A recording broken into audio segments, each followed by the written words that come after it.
Hello everyone, my name is Sean. I'm refuting the claim that Black Lives Matter as an organization will fail at bringing about its ideals. The opponent's secondary claims is that Black Lives Matter has no clear leader and therefore no central authority. The language is often hateful and divisive, and that Black Lives Matter is used as a reason in the murders of police officers. However, I'm responding to these claims as follows. The organizational structure of the Black Lives Matter and its lack of central authority is irrelevant in attaining its ideals. Also, Black Lives Matter, it has already attained some of its ideals, and that Black Lives Matter has been wrongly blamed for the murders of police officers. For my first response, the organizational structure of Black Lives Matter and its lack of a central authority is irrelevant in attaining its goals. I would like first to challenge the fact that the speaker provided no evidence as to how the lack of central authority would cause Black Lives Matter to fail in bringing about its ideals. There were no examples or illustrations or tangible evidence as to concerning other groups having less organization and how it negatively affect a leaderless organization and how it would negatively affect them.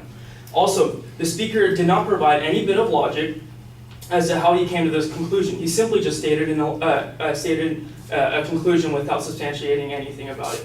And I would also like to provide a counterclaim to this as the fact that by providing an organization that was also leaderless and was based off of local chapters such as the Tea Party movement. The Tea Party movement, which started in 2009, stands for Tax Enough Already.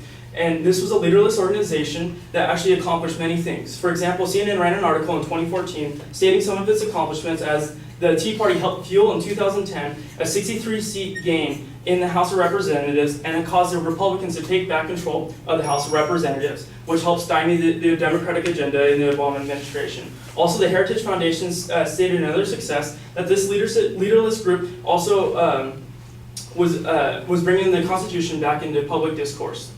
In a major way. This is the reason why a lot of Republicans stated that they voted for Trump is simply because they wanted constitutionalists on the Supreme Court. And lastly, the Tea Party also, and from 2009, with its calls for lowering taxes and deregulation of business, has facilitated this current administration for support for both of these two things, of lowering taxes and deregulating business. Secondly, I would like to respond to the speaker's overall claim by stating that Black Lives Matter has actually already attained some of its ideals.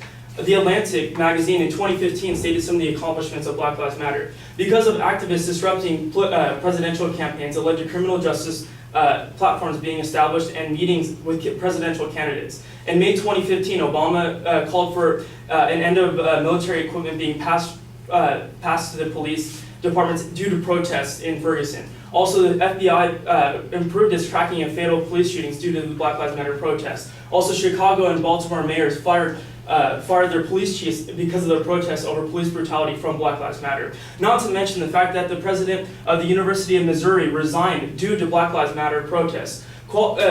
Consequently, I would like to say that with the evidence I have just provided, and with the fact that the claim did not provide any qualifiers by stating some to lessen the degree at which the Black Lives Matter will fail at bringing about its ideals, qualifiers such as maybe that they won't attain their economic ideals or something along those lines. Without a qualifier, this claim is quite misleading as the fact that there is evidence that they have already attained some of their ideals. And lastly, I would like to respond to their last point that Black Lives Matter has wrongly been blamed for murders of police officers. The speaker briefly alluded to the case of Gavin Long. Gavin Long was a former Marine who ambushed police in Baton Rouge, Louisiana, and killed 3 officers. The speaker simply stated the allegations and utilized an article from the Washington Post that only stated the plaintiff's case and accusations against Black Lives Matter. There was no description of the entire story. On The Atlantic magazine discussed this whole story and brought up the fact that the suicide note that was found in the car of Gavin Long did not mention any affiliation with Black Lives Matter. Also, the killer provided a coded YouTube video that he posted before he acted that explicitly stated, "There are no affiliations. I thought my own thoughts. I made my own decisions." The video also listed affiliations that he associated with and Black Lives Matter was not on that list of affiliations that he was associated with. And furthermore, the Washington Post, which was the source that he used, conducted a thorough investigation and found that Long, the killer, never attended any of the Black Lives Matter protests in Baton Rouge. He said after the protests that were fueled after the Alton Sterling killing, was that protests were a waste of time. So consequently, I believe that the author, or that the speaker cherry-picked the information and used the fallacy of exclusion, as he excluded a lot of information from the story by presenting it. So I would like to review my points, my counterclaims to his, that the organizational structure of Black Lives Matter and its lack of structural authority is irrelevant in attaining its ideals, and that Black Lives Matter has already attained some of its ideals, and Black Lives Matter has wrongly been accused or blamed for murders of police officers. Thank you.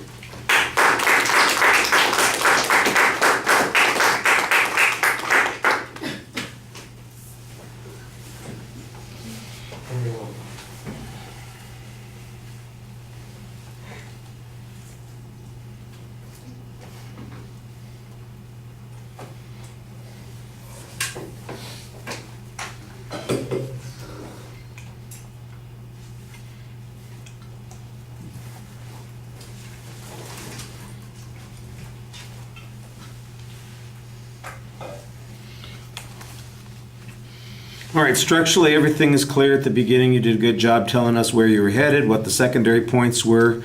I do think that there are 3 points that the advocate presented. In your argument, it sounded like there were only 2, although I do see a dividing point, so your internal signposting could be a little bit clearer. On the first point, when you're talking about organizational status being irrelevant, you challenged the absence of evidence that the advocate provided. You explained that you didn't see any particular reasoning to their point, and you offered a counterexample about how leaderless organizations can be effective and move people and have an effective impact on politics, which I think is perfectly legitimate in contrasting this to Black Lives Matter. Unless the advocate had some reason that there was something unique about BLM, I think your analogy there is probably going to stand up. On what appears to be the second point, although it's a little bit unclear that this was directly applicable to the advocate's second point, you are arguing that there has been some success with Black Lives Matter. Then you give us a quick inventory of things that they've done. The accomplishments that are listed there, that they are somehow related to the movement and its goals, needs to be clearer. The fact that they've interrupted speakers, that the Obama administration cut off the sale of certain kinds of weapons to the Ferguson Police Department, that police chiefs in 2 towns were removed, and as was the president of the University of Missouri. Those were certainly tactical successes. I'm not sure that they're strategic successes, and as a consequence, anything's going to change. I think you could argue that this kind of movement is incremental in nature, and these would be examples of first steps in the process to achieve some kind of return or change that you're looking for. As it is, I'm not sure that anybody would say that those are the goals of Black Lives Matter, to get rid of the 2 police chiefs and the president of the University of Missouri. Those are instruments by which they might be accomplishing their goals, but we don't even get an explanation of what the goals are, and I think that's problematic. Maybe the advocate didn't provide any example of what the goals are either. And then on the last argument, you primarily just went after the one example, and I thought you did a good job kind of denying the example being related to BLM with some reasonable information and the way you applied it. There might be a broader argument here, but I don't remember that the advocate had anything other than that singular example. All right, thank you.